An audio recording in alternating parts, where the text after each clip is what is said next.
느헤미야 5장 12절과 13절 말씀을 함께 봅니다. 구약성서 733쪽에 있는 느헤미야 5장이고요. 12절과 13절 두 절 말씀을 같이 함께 읽겠습니다. 12절부터 같이 읽습니다. 12절입니다. 그들이 말하기를 우리가 당신의 말씀대로 행하여 돌려보내고 그들에게서 아무것도 요구하지 아니하리이다 하기로 내가 제사장들을 불러 그들에게 그 말대로 행하겠다고 맹세하게 하고 내가 옷자락을 털며 이르기를 이 말대로 행하지 아니하는 자는 모두 하나님이 또한 이와 같이 그 집과 산업에서 털어버리실지니 그는 곧 이렇게 털려서 빈손이 될지로다 하매 회중이 다 아멘 하고 여호와를 찬송하고 백성들이 그 말한 대로 행하였느니라. 아멘. 오늘 말씀 가운데 하나님의 은혜가 있기를 간절히 기도합니다. 우리 기도하는 마음으로 고백해 볼까요? 하나님의 은혜가 지금 저에게 임하기를 기도합니다. 아멘. 옆 사람 축복하면서 하나님의 은혜가 지금 여러분에게 임하기를 기도합니다. 아멘. 하나님의 복된 은혜가 넘치길 간절히 소망합니다. 복된 날 되시길 바라고요. 그래요. 오늘 우리는 느헤미야 말씀을 보게 됩니다. 느헤미야에서 핵심은요, 지금 성벽을 건축하는 겁니다. 성벽을 재건하는 일을 하고 있습니다. 이게 하나님 나라를 만드는 가장 기초적인 일 중에 하나가 될 것 같아요. 하나님 나라는 어떤 나라인지 그들이 먼저 알아야 됩니다. 성벽을 만든다라는 것은 하나님의 나라를 만든다라는 것이고, 하나님 나라를 만든다라고 하는 것은 내가 어떤 사람인지를 먼저 알아야 되는 것을 말하거든요. 하나님의 나라를 만든다라는 것, 내가 하나님 나라의 백성이구나라는 것을 인지하는 것을 말합니다. 그래서 하나님이 왕 되시는 나라의 백성이 된다라는 것을 고백하는 것을 말합니다. 그렇기 때문에 우리가 하나님 나라의 백성으로서 내가 하나님 나라의 자녀답게 살아가는 것이 굉장히 중요한 일입니다. 하나님 나라의 백성. 간단하게 말하면 공동체 의식입니다. 우리가 하나님 나라의 백성으로서 같이 살아가는 공동체 된 그 마음을 갖고 살아가는 것을 말하는데, 지금 이스라엘 백성들도 그런 마음을 가지고 공동체성을 회복하려고 하는데 오늘 5장에서는 문제가 좀 생깁니다. 하나님 나라의 백성으로 살아가고자 하는데 문제가 발생을 해요. 이 문제가 사실 보면은요, 에스라를 우리가 읽을 때도 약간 비슷한 문제가 좀 드러나서 뭐냐면, 에스라에서는 문제가 발생이 되었을 때에 어디서 문제가 발생이 됐냐면 외부의 적들과 좀 문제가 많이 발생이 되었습니다. 그러니까 이스라엘 백성 내부에 있는 문제가 아니라 외부의 우상을 숭배하는 이방 민족들과 결혼을 하면서 그 내부에 있는 공동체성이 무너지게 된 일이 있었어요. 근데 오늘은 문제가 좀 달라요. 공동체성이 무너지는 것은 똑같아요. 우리가 하나님 나라의 백성인데, 하나님 나라의 백성인데 뭔가 무너지는 것 같은 느낌이 드는 원인이 있는데 내부에 문제가 있다는 것을 발견하게 되거든요. 그 문제가 좀 드러나게 되는 내용들이 1절부터 좀 나오고 있어요. 그래서 우리가 1절부터 좀 내용을 보기를 원합니다. 1절 같이 한번 읽어볼까요? 5장 1절입니다. 그때에 백성들이 그들의 아내와 함께 크게 부르짖어 그들의 형제인 유다 사람들을 원망하는데 라고 나와 있어요. 원망을 해요. 근데 원망의 대상이 누군지가 나와 있습니다. 원망의 대상이 누구냐면 유다 백성들이에요. 그러니까 내부에 있는 같은 하나님 나라의 자녀들, 하나님 나라의 백성이라고 하는 사람들에게 원망을 하고 있다라는 것이 문제라고 할 수 있어요. 자, 원망을 하는데 왜 원망을 할까? 원망의 원인이 있을 거 아닙니까? 2절 말씀 보면 그 원인이 나와 있습니다. 5장 2절 말씀 같이 읽어볼게요. 어떤 사람은 말하기를 우리와 우리 자녀가 많으니 양식을 얻어먹고 살아야 하겠다 하고, 양식을 얻어먹는다라고 나와 있어요. 구워 먹는 거죠. 빌려서 먹는 겁니다. 왜 이런 상황이 생겼을까? 왜 이런 상황이 생겼을까? 음식을 먹어야 되는데 자기가 벌어서 먹지 못하고 빌려서 먹는 상황이 생긴 거예요. 왜 이런 문제가 발생됐지? 왜 구워서 먹어야 되는 상황이 발생됐지? 그 원인은 3절에 또 나와 있습니다. 3절까지 읽어볼게요. 어떤 사람은 말하기를 우리가 밭과 포도원과 집이라도 저당 잡히고 이 흉년에 곡식을 얻자 하고 라고 나와 있습니다. 원인이 나와 있네요. 뭐가 문제였습니까? 흉년이 들었어요. 이 나라에 흉년이 들어서 제대로 농사를 짓지 못하고 제대로 수확을 하지 못하게 되니까 흉년이 들었고요. 아들, 딸, 아내, 가족을 먹여 살려야 되기 때문에 어떻게든 무언가 만들어야 되겠는데 수확할 수 있는 것들이 없기 때문에 빌리는 상황에 처하게 된 거죠. 농사에 몰리는 모든 것을 다 전념을 해서 농사에 전념을 해도 이거 먹을까 말까 하는데 지금 성벽도 짓고 있고 농사를 하자니 일이 좀 나눠지고 있고 신경을 써야 될 것이 나눠지다 보니까 가족을 먹여 살리는 게 지금 문제가 생긴 거죠. 성벽을 건축하는 일, 거룩한 일을 집중하고 있습니다. 특히 이때는요, 외적을 막아서는 일을 또 동시에 같이 하고 있었어요. 그래서 이제 성벽을 차곡차곡 올리면서도 한쪽 손에는 무기를 들고 있고 한쪽 손에는 삽을 들고 있으면서 공사도 하고 있고 외적도 물리치고 있고 거기다가 무엇까지 더 해야 되냐면 농사도 더 해야 되는데 농사도 해야 되는데 먹고 살아야 되니까. 근데 먹고 살아야 되는데 이 또 흉년이 들어버린 거예요. 그러니까 제때 이게 모든 것을 수확하지 못하는 이런 상황이 발생되었습니다. 그러니까 빌려야 되는 거예요.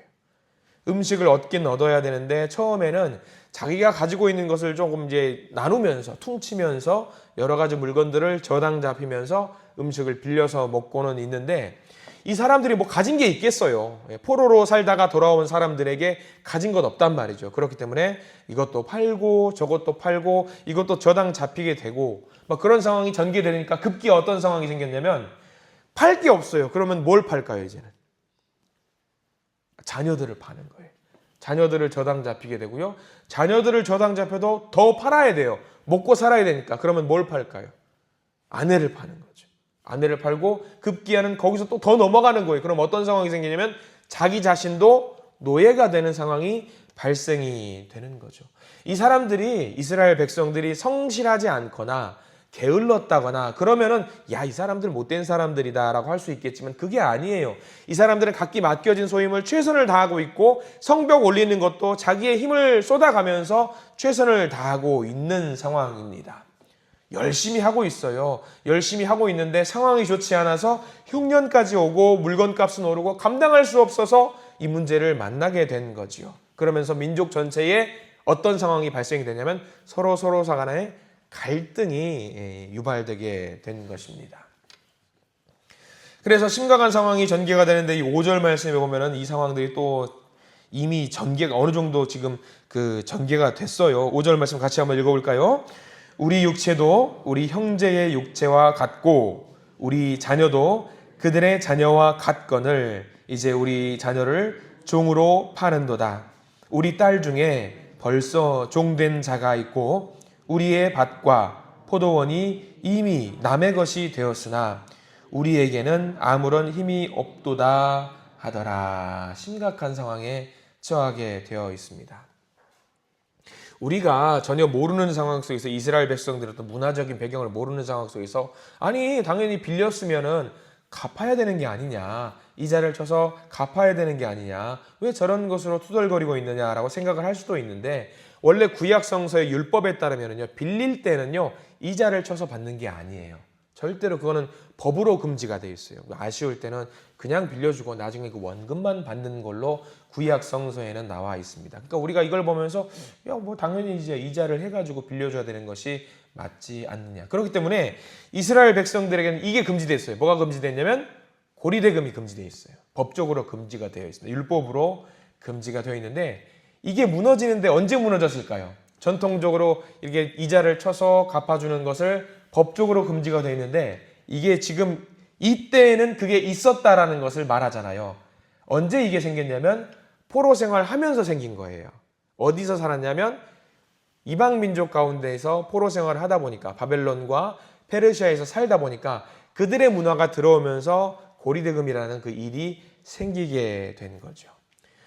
그들도 이제 깨달은 거예요. 우리는 달라야 되는데 왜 우리가 이 일을 함으로 인해서 서로 간에 미워하고 시기하고 질투하는 일이 발생이 되었을까? 하나님은 분명 우리에게 무엇을 알려주셨냐면 1번 하나님을 사랑해야 된다고 알려주셨고 2번 뭐죠? 이웃도 사랑해야 된다고 알려주셨어요. 하나님 사랑하는 것과 이웃 사랑하는 것은 똑같습니다. 그래서 그것을 알려주셨는데 이웃을 지금 사랑하지 못하고 그들을 내 이득을 챙기기 위한 수단으로 지금 사용하고 있는 거예요. 문제가 심각해지게 되는 거죠. 그래서 이렇게 이야기하는 사람들도 있습니다. 6절 말씀 보면은 이렇게 나와 있습니다. 6절입니다. 내가 백성의 부르짖음과 이런 말을 듣고 크게 노하였으나 라고 나와 있어요. 그리고 이제 이 사람들을 꾸짖는 상황에 처하게 되었습니다. 이 사람 6절 좀 이어서 넘어가 보면 7절까지 보면 이렇게 나와 있죠. 깊이 생각을 했습니다. 보니까 귀족들과 민장들을 꾸짖어 그들에게 이르기를. 자, 그러면 이 일들을 누가 먼저 하고 있었다라는 거냐면 귀족들과 민장들, 그러니까 지도자들을 말하는 거예요. 율법대로 살아야 되고 이웃을 사랑해야 되는 그 규칙이 있었음에도 불구하고 그렇게 하지 못하고 서민들을 중심으로 그들을 착복하는 일을 누가 하고 있었냐? 지도자들이 이 일을 하고 있었다라는 거죠. 다들 하나님의 일에 몰두하고 있습니다. 성벽을 재건하는 일에 몰두하고 있는데 이 어려운 상황을 이용해서 자기 배를 불리는 일을 지도자들이 먼저 하고 있었다라는 거죠. 그래서 느헤미야가 말합니다. 이것은 잘못됐다. 이건 이래서는 안 된다. 라고 이야기를 하죠. 그 모습이 마치 어떤 모습과 동일하다고 이야기하고 있냐면 9절 말씀 느헤미야가 이야기를 하고 있습니다. 우리 9절 말씀 같이 읽어봅니다. 9절입니다.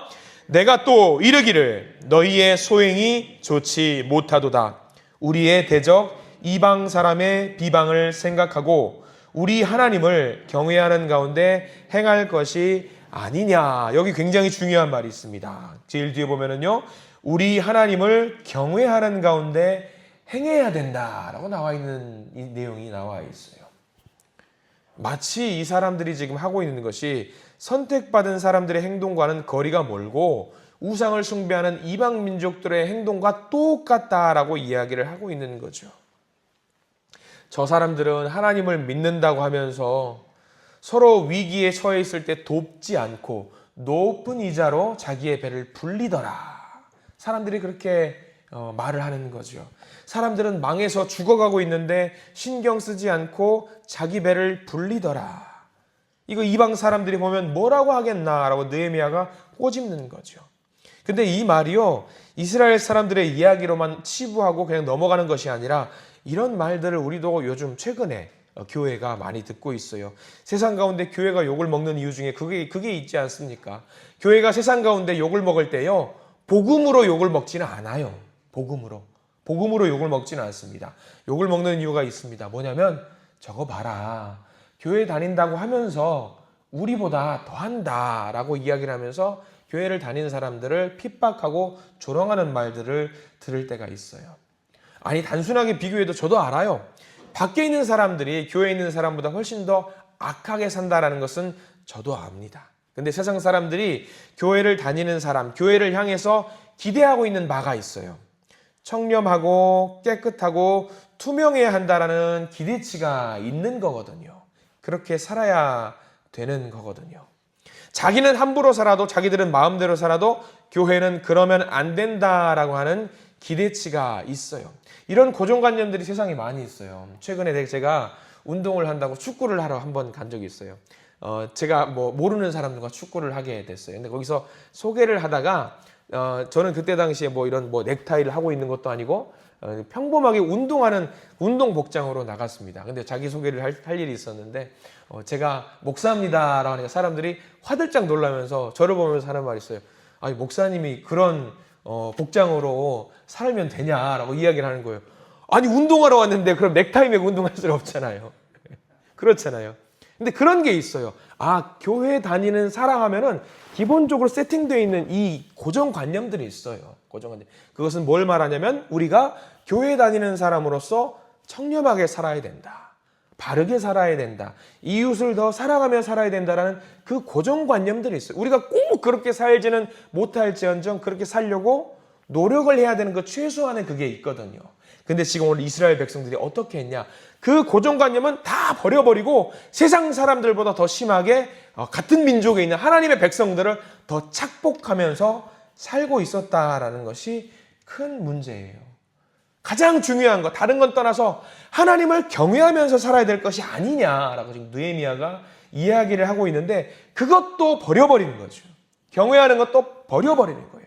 하나님 몰라. 나는 그냥 내가 내 이익 챙기면서 살 거야 하면서 그 하나님의 백성이라고 하는 최소한의 규칙도 버려버린 상황이 된 거죠. 야, 하나님 무섭지 않냐? 이렇게 살면 안 되는 거 아니냐? 이렇게 같은 민족 형제와 자매들을 고리대금으로써 내 노예로 만들어내는 것이 맞겠냐라고 지금 이야기를 하는 거예요. 이때 당시 살고 있는 현행법, 이스라엘 백성들의 법으로 하자면 문제가 되지 않습니다. 그러나 택함받은 백성이라고 한다면 이런 위기의 때에 서로를 더 사랑해야 되는 것이 맞지 않겠냐라고 이야기를 하는 거죠. 이 하나님을 경외하는 법은 가장 기본적인 것이 뭐냐면 이 사랑이라는 거예요. 사랑. 하나님을 사랑하고 하나님을 사랑하는 것만큼 누구를 사랑해야 된다? 이웃도 똑같이 사랑해야 한다. 이게 사랑의 법이에요. 이게 사랑한다라는 것은 논리적으로 설명하면 설명이 안 되는 거예요. 하나님의 법은요, 그냥 사랑하는 거예요. 하나님 사랑, 이웃 사랑. 교회 다니는 사람 이것만 지키면 되는 거예요. 하나님을 경외하는 것 다 필요 없어요. 하나님을 사랑하고 이웃을 사랑하면 되는 겁니다. 그렇게 하면 됩니다. 사랑하면 되는 거예요. 교회가 세상과 다를 수 있는 건 딱 하나입니다. 그 사랑이에요. 세상에 있는 다른 사람들과 그 삶이 구별되는 것은요, 그냥 사랑하면 되는 거예요. 더 아름답고 정결하고 깨끗하고 바르고 다 필요 없습니다. 우리는 사랑하면 되는 거예요. 예수 믿는 사람들이 믿지 않는 사람들과 달라야 되는 거 딱 하나, 더 사랑하면 됩니다. 더 사랑하면. 우리가 하나님 안에서 사랑할 때에 우리는 하나님의 자녀라는 것을 서로 알게 됩니다. 사랑할 때에. 우리가 사랑하면은요, 하나님이 우리의 아버지가 된다라는 것을 또 알게 됩니다. 우리가 사랑할 때에 사람들은요, 우리가 그 사랑하는 모습을 보고 사람들은 나도 저런 사랑을 해보고 싶다라고 하면서 하나님의 전으로 나아올 수 있게 됩니다. 그래서 오늘 말씀은 굉장히 중요한 게 뭐냐면요, 우리가 서로 사랑해야 된다라는 것을 알려주고 있는 내용이거든요. 많은 믿는 사람들이요, 평소에 사랑을 생각합니다. 근데 이상하게 교회 예배당에 들어오면요, 그 사랑을 잊어버릴 때가 있어요. 왜냐하면 내가 하나님께 예배를 드리러 왔지 사람들과 교류하러 왔나? 내가 하나님께 예배 드리러 왔지 사람들에게 신경 쓸 이유가 뭐가 있나? 근데 이게요, 잘못된 거예요. 우리가 하나님을 사랑하는 만큼 분명한 것은요, 이웃을 사랑해야 됩니다. 이게 하나님이 알려주신 규칙이에요. 형제와 자매를 사랑해야 돼요. 나는 하나님만 사랑하면 돼. 사람들은 나와 상관없어. 이거 잘못된 겁니다. 교회에서요, 사랑이 빠지면은요, 교회는 무너지게 됩니다. 하나님을 사랑하고 이웃을 사랑하는 거, 이 두 가지가 사실 오늘 우리가 기도할 수 있는 기도의 제목이 되어야 됩니다. 깨닫는 거 중요합니다.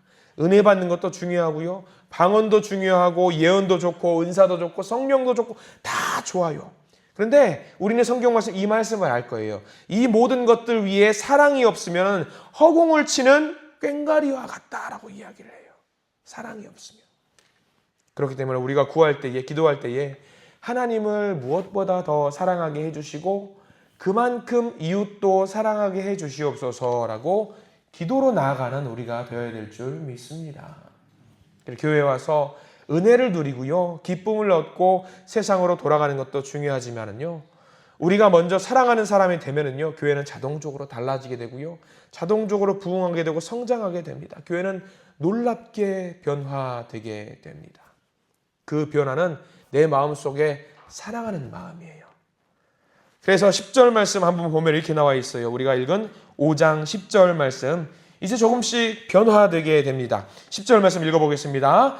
나와 내 형제와 종자들도 역시 돈과 양식을 백성에게 꾸어 주었거니와 우리가 그 이자 받기를 그치자. 거기 밑줄을 좀 그어야 되겠죠. 우리가 그 이자 받기를 그치자. 여기는 중요한 게 뭐냐면, 그 단어를 저는 요즘 많이 사용하는 것 같습니다. 우리가 그 이자 받기를 그치자. 우리가예요. 나 혼자 하는 것이 아니라 우리가 그 일을 멈추자. 우리가 공동체를 살려내자. 우리가 서로 사랑하자. 우리가 서로 성벽을 쌓으면서 하나님 나라를 만들어 가자. 오늘 우리가 이 아침에 기도할 때에 하나님께 그렇게 기도하시길 바랍니다. 하나님, 제가 하나님을 사랑하고 이웃을 사랑하는 일, 제가 뭘 해야 될까요? 하나님, 제가 어떤 기도를 올려야 될까요? 하나님, 제가 사랑하겠노라, 사랑하게 해주시옵소서. 그런 기도를 올리시기를 간절히 부탁을 드립니다. 신앙생활 하다 보면은요, 나와 달라요. 나와 달라서 이 사람이 좀 미울 때가 있습니다. 저 사람이 좀 미울 때가 있고요. 저 사람 좀 나랑 안 맞는 것 같네. 내 마음에 들지 않네. 그런 마음이 들 때가 있어요. 그럼 오늘 말씀 잘 기억하십시오. 오늘 말씀 명확합니다.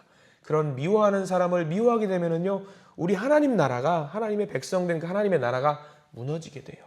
그러니까 가장 중요한 것은요, 내가 조금 밉고 나랑 좀 안 맞는 사람이라고 할지라도 그 사람을 두고 기도하면서 하나님, 제가 저 사람을 사랑하게 해주세요 라는 기도를 하나님께 올리실 수 있는 우리가 되어야 됩니다. 그렇게 기도할 때에 이 하나님 나라는, 이 한신교회라고 하는 하나님 나라는 더욱더 견고하게 세워질 줄 믿습니다. 하나님의 공동체를 세우는 기도의 용사들이 되어주시기를 부탁을 드립니다. 그런 기도를 올리셔서 우리 이 한신 공동체, 한신 가족이 더욱더 사랑으로 똘똘 뭉치는 아름다운 믿음의 공동체가 되시기를 간절히 축원합니다. 기도하겠습니다. 주님 감사합니다. 느헤미야 5장 내부적인 갈등과 문제를 만나게 됩니다. 먹고 사는 문제, 돈의 문제, 경제적인 문제로 인해서 이스라엘 백성들은 위기를 맞이하게 됩니다. 외부의 대적은 도전하기 쉬운데 내부의 갈등은 도전하기가 어렵습니다. 이 모든 일을 해결하기 위한 유일한 방법은 하나님이 주신 사랑이라는 것을 믿습니다. 세상의 법대로 사는 것이 아니라 그 법을, 상식을 뛰어넘는 하나님의 사랑과 이웃 사랑의 원칙을 갖고 살게 해 주시옵소서. 하나님을 사랑하고 이웃을 사랑하고 교회를 사랑하고 성도를 사랑하고 가족을 사랑하고 서로를 사랑하는 가운데 오늘 하루 우리가 믿음의 생활, 신앙생활에 전념하기를 원합니다. 우리의 생업 가운데서도 그 사랑의 증거가 드러나게 하시고 우리의 가정에 더욱 사랑이 넘치는 행복한 가정, 서로가 서로를 감당하고 붙잡아주고 서로를 이해하고 용납하며 하나님께로 인도해가는 복된 우리 모든 사랑의 가정, 한신의 가족들이 될 수 있게 해 주시옵소서. 예수 그리스도 이름으로 간절히 기도드립니다. 아멘.